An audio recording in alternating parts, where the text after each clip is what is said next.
राजस्थान में परिवहन तंत्र चल रहा था, ट्रांसपोर्टेशन अपने क्रम में चल रहे थे।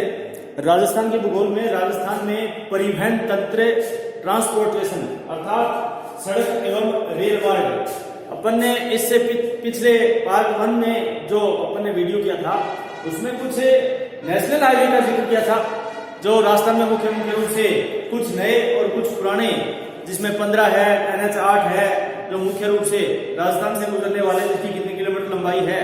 तो आज अपन थोड़ा सा राजस्थान में जो मुख्य रूप से सड़क मार्गों के या सड़क परिवहन में कुछ राजस्थान में बाधाएं हैं, कुछ समस्याएं हैं, कुछ राजस्थान में सड़क परिवहन में कुछ कठिन परिस्थितियां हैं, उन परिस्थितियों का सामना करना पड़ता है। तो आज अपन परिवहन के तंत्र के बारे में राजस्थान का थोड़ा सा बैकग्राउंड हिस्ट्री देखें। परिवहन तंत्र में तो परिवहन एक प्रदेश के आर्थिक विकास का एक आधार होता है और क्षेत्रीय प्रगति का द्योतक भी होता है। जो परिवहन किसी भी प्रदेश का, एक प्रदेश के आर्थिक विकास का आधार और उस प्रदेश के प्रगति का द्योतक होता है। उस प्रदेश के प्रगति का एक विशेष करके जो उसका आर्थिक विकास का एक प्रतीक होता है। जो विकास की परिकल्पना जो की जा सकती है वो परिवहन से ही जुड़ी हुई है। सभी जो विकास की परिकल्पनाओं में ये सभी जो विकास की परिकल्पना है वो परिवहन से जुड़ी हुई है। वास्तव में परिवहन तंत्र, जो परिवहन तंत्र होता है, जो ट्रांसपोर्टेशन होता है एक प्रकार का, वो वास्तव में परिवहन तंत्र राज्य रूपी शरीर में रक्त वाहिनी शिराओं के समान है। जैसे बॉडी में अपने रक्त शिराओं के माध्यम से सर्कुलेशन बढ़ा रहता है, तो एक राज्य में रक्त शिराओं का काम करता है। रक्त शिराओं की कल्पना की गई है कि बॉडी के अंदर, शरीर के अंदर, मानव के शरीर के अंदर जैसे रक्त शिराओं में संचरण होता है, जिससे बॉडी चलती है, काम करती है, ऊर्जा मिलती है। तो किसी भी विशेष करके किसी भी राज्य के एक जो परिवहन तंत्र है वो एक रक्त शिराओं की भांति अपने आधार प्रदान करता है, एक स्तंभ तैयार करता है। शिराएं जैसे रक्त वाहिनी शिराओं के समान माना गया है इसको। जिस प्रकार शरीर में रक्त संचार को बनाए रखने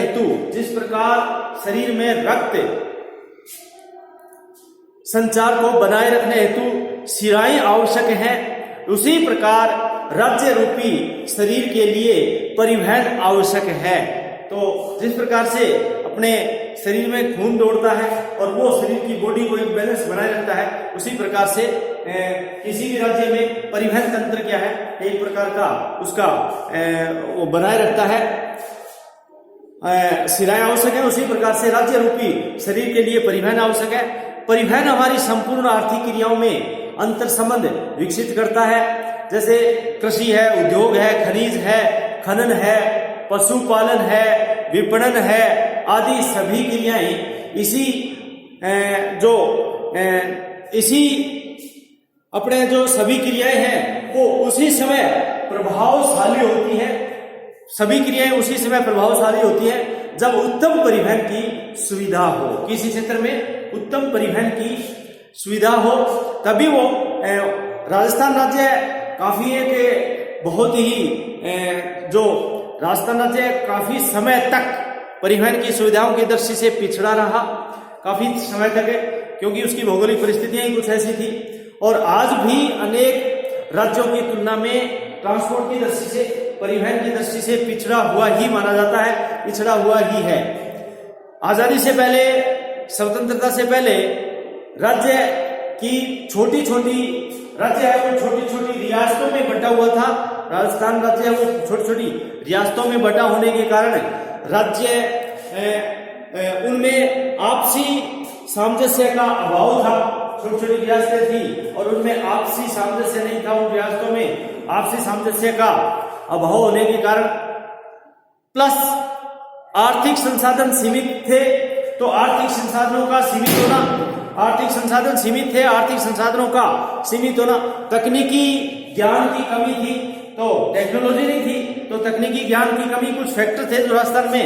कई बार प्रश्न आता है कि राजस्थान अन्य राज्यों की तुलना में परिवहन की दृष्टि से पिछड़ा हुआ क्यों है, तो कुछ तकनीकी ज्ञान नहीं था और उस जो छोटी छोटी रियासतों में बैठा हुआ था राजस्थान में, जो स्वतंत्रता से पहले आजादी से पहले, तो उन रियासतों में थोड़ी सी एक कमी थी कि उसमें सामंजस्य का अभाव था, उसमें सामंजस्य नहीं था उन रियासतों में, और आर्थिक संसाधन सीमित थे, आर्थिक संसाधन उस समय सीमित थे, तकनीकी ज्ञान नहीं था, अतिरिक्त प्राकृतिक बाधाएं हुआ थी, अतिरिक्त प्राकृतिक बाधाओं के कारण भी जैसे राज्य के विशाल भाग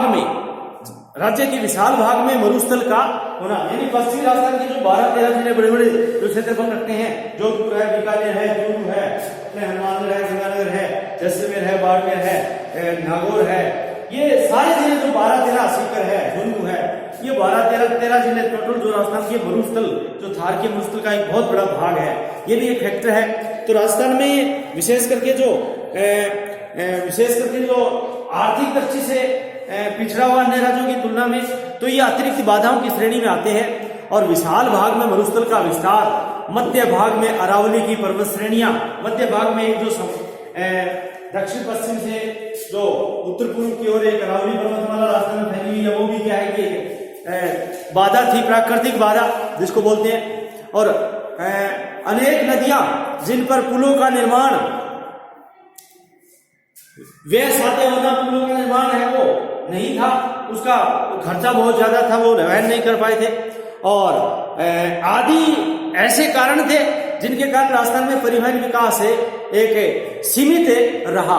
स्वतंत्रता के पश्चात यानी आजादी के बाद में 1947 के बाद में जो राजस्थान में परिवहन की दृष्टि से जो प्रयास किए गए थे, स्वतंत्रता के पश्चात इस दिशा में प्रारंभ से ही कदम उठाए गए विकास के, और फलस्वरूप परिवहन का विस्तार होने लगा।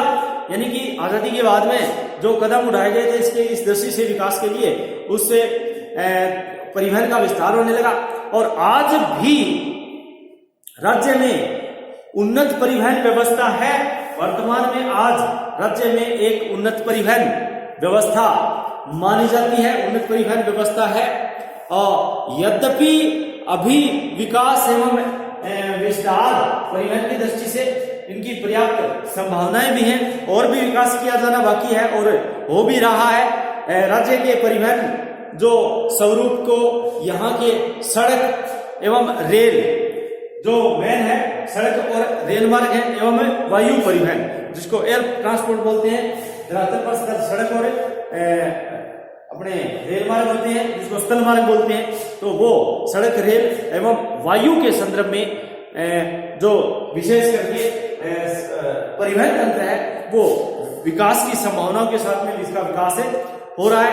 और अपने सड़क मार्गों के बारे में थोड़ा सा वर्णन किया था, सड़क मार्ग में नेशनल हाईवे पढ़े थे, तो आज थोड़ा सा सड़क परिवहन के बारे में राजस्थान में स्थिति देखते हैं। तो सड़कों का परिवहन के रूप में जो प्रयोग है वो मानव सभ्यता के विकास के प्रारंभिक काल से ही, मानव सभ्यता के विकास के प्रारंभिक काल से ही होता आ रहा है, मानव उसका प्रयोग करता आ रहा है। यह तथ्य राजस्थान प्रदेश के लिए भी एक उतना ही सत्य है जितना अन्य प्रदेशों के लिए होता है। और वास्तव में मानव में जब से गतिशीलता प्रारंभ है तथा एक व्यक्ति अथवा कबीला या समुदाय, एक व्यक्ति या कबीला या कोई समुदाय, विशेष करके एक कबीला, व्यक्ति या कोई समुदाय जो वास्तव में गति या एक दूसरे से संपर्क में या उसका जो संबंध है, उसका जो माध्यम है, वो सारा का सारा विशेष करके जो जिसको बोलते हैं अपने कार्ट ट्रैक्ट, जिसको मार्ग, एक मार्ग बोलते हैं अपने, वो जो विशेष करके जो इनका एक माध्यम भी मार्ग ही रहा है। और उसका स्वरूप भी कैसा था? पगडंडी स्वरूप, प्रारंभिक जो स्वरूप था वो पगडंडी के रूप में रहा। पशुओं द्वारा जो कच्चे मार्ग या जिसको बोलते हैं अपने कालांतर में जो कच्चे मार्ग के द्वारा पशुओं द्वारा मानव एक स्थान से दूसरे स्थान पर या एक व्यक्ति से दूसरे व्यक्ति तक पहुंच से संपर्क करता था, पशुओं का सहारा लेता था।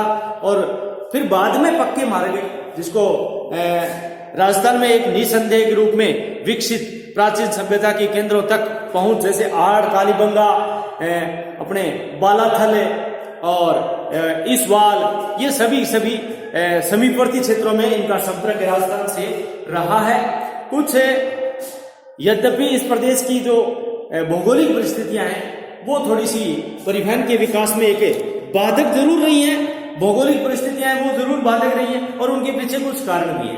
भौगोलिक परिस्थितियों के पीछे कारण अगर देखें तो उसके विकास के लिए कुछ बाधाएं थी। अब कौन कौन सी बाधाएं थी?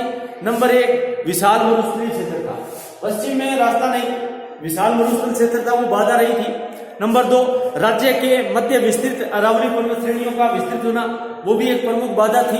नंबर 3, दक्षिणी और दक्षिणी पूर्वी एवं जो मध्य राजस्थान है उसमें स्थान पर कई जो क्षेत्रों में वन क्षेत्रों का जो विकास है वो भी एक बाधा रही है। पूर्वी और मध्य पूर्वी एवं दक्षिणी पूर्वी क्षेत्रों में एक वनों का जो क्षेत्रों का विस्तार है। नदियां और बरसाती नाले ये भी एक बाधा है। जगह जगह पुल नहीं थे और नदियां थी, नाले थी, उबड़ खाबड़ धरातल था।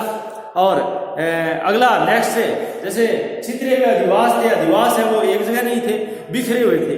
तो ये भी एक विरल जनसंख्या, क्योंकि घनी आबादी में ट्रांसपोर्ट है वो ज्यादा विकसित होता है, तो जनसंख्या का जमाव विरल।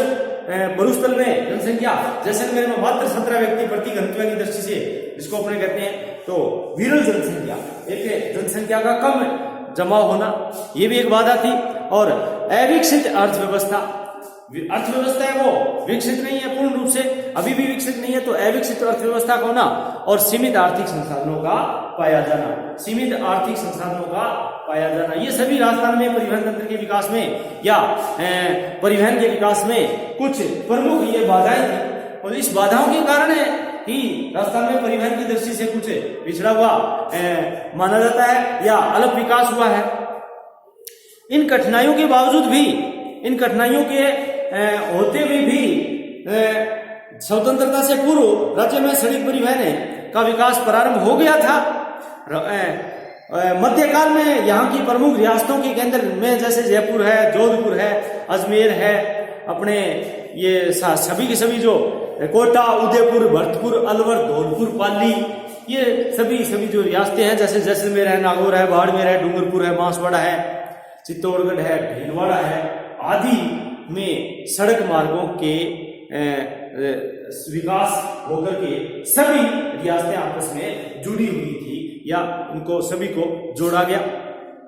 और ब्रिटिश काल में सड़कों के विकास पर ध्यान अधिक दिया गया था ब्रिटिश काल में, बल्कि हालांकि राज्य मार्ग जो जिसमें अपने अंतर्राज्यीय मार्ग होते हैं, यूपी की अपने बॉर्डर लगती है, उत्तर प्रदेश है, मध्य प्रदेश है, गुजरात है, पंजाब है, ये सब अंतर्राज्यीय मार्ग राजस्थान से होकर के गुजरते हैं, तो इन पर थोड़ा ज्यादा ध्यान दिया गया था और इनका विकास भी किया गया था।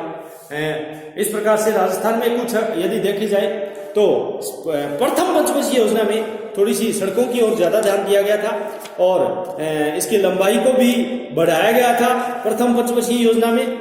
और इस प्रकार से अपन ने कुछ पिछले जो राजस्थान रोड विजन 2025 से तैयार हुआ था और विशेष करके एक बाद में जो मुख्य रूप से सवर्णी अपने बोलते हैं जिसको स्वर्णीय चतुर्भुज योजना थी, इनके तहत भी राज्य में एक विकास किया गया था सड़कों का, जिसमें इस जो स्वर्णीय चतुर्भुज योजना है, जो उत्तर दक्षिण पूर्व पश्चिम गलियारा बोलते हैं उसको, उत्तर दक्षिण पूर्व पश्चिम, ये चारों तरफ से सड़कों का जो जाल है वो आपस में राष्ट्रीय राजमार्ग विकास के अंतर्गत आता है। ये स्वर्णीय चतुर्भुज योजना जो राष्ट्रीय राजमार्ग विकास के अंतर्गत है, इस योजना के अंतर्गत राष्ट्रीय राजमार्ग नंबर 8 को, जो नंबर 8 सबसे व्यस्त है, 8 नंबर जो अपने दिल्ली से अपने इसमें जयपुर आते हैं, अहमदाबाद मार्ग है, दिल्ली से होकर के जो मुंबई की ओर जाता है और विशेष करके इसमें राजस्थान के जो राज्य अपने जिले आते हैं, जयपुर है, अजमेर है, उदयपुर है, और गुजरात का अहमदाबाद है।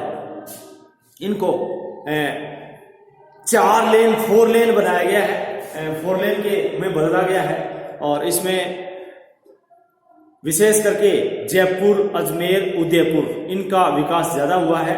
और जयपुर दिल्ली पूर्व में ही 4 लेन किया जा चुका है।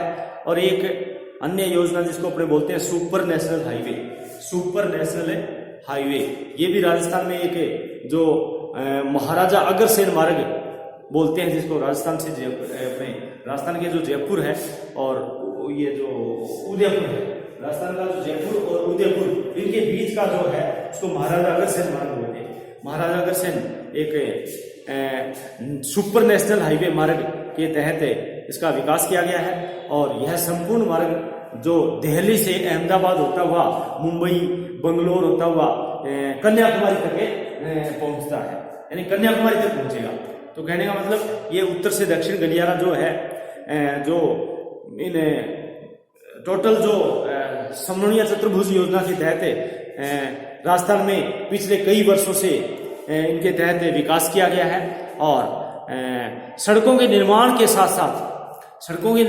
साथ उनके जो रख रखाव पर भी पर्याप्त ध्यान दिया गया है। और ध्यान देना भी अति आवश्यक है, क्योंकि राज्य सरकार ने सड़कों के विकास में एक मास्टर प्लान बनाया है, जिसको बोलते हैं अपने मास्टर प्लान के तहत, योजना के तहत, प्लानिंग के तहत मास्टर प्लान बनाया है, जिससे राज्य में सड़क परिवहन का समुचित विकास हो सकेगा। और गांवों की जो मुख्य सड़कों को पक्का करने हेतु एक गौरव पथ, जिसका नाम दिया गया है गौरव पथ, ये गांव की सड़कों को पक्का करने का एक, गांव की जितनी भी सड़कें, कच्ची सड़कें, उसको सभी पक्का करने का काम है गौरव पथ के माध्यम से किया जाएगा। उसका नाम गौरव पथ नाम की योजना प्रारंभ की गई है। और ये तो था सड़क मार्गों के बारे में। अब आते हैं अपने रेल मार्ग, जिसको बोलते हैं रेल परिवहन। राजस्थान में सड़क मार्गों की कुछ बाधाएं अपन ने देखी, सड़क मार्गों का विकास भी देखा और विभिन्न योजनाओं के तहत राजस्थान में सड़कों का विकास देखा। अब आते हैं अपने रेल मार्ग, जिसको रेल परिवहन तंत्र बोलते हैं। रेल मार्ग राजस्थान की परिवहन का सबसे एक महत्वपूर्ण अंग भी है, सबसे महत्वपूर्ण है सड़क मार्ग और रेल मार्ग। सड़क मार्ग के बाद में रेल मार्ग भी आता है, जो न केवल ये आंतरिक परिवहन बल्कि ये राज्यों और देश के अन्य भागों को भी जोड़ता है। थोड़ा सा स्वतंत्रता से पहले राजस्थान में अनेक रेल मार्गों का विकास हो चुका है। राजस्थान में स्वतंत्रता से पहले अनेक रेल मार्गों का विकास हो चुका है। और आजादी के बाद में देश में ब्रिटिश शासकों एवं स्थानीय शासकों में आपसी समझौते में निर्मित किया गया था ये सारी बातें, जिसमें ब्रिटिश शासकों ने जो स्थानीय रूप से एक समझौता करके और सन 1873 में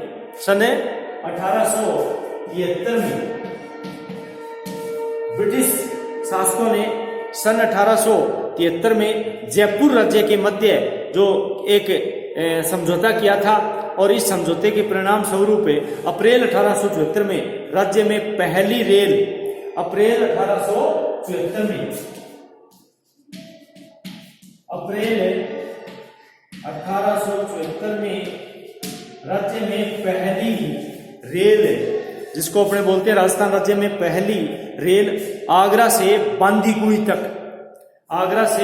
बांदीकुई तक विशेष करके 1874 में अप्रैल 1874 में पहली आगरा से बांदीकुई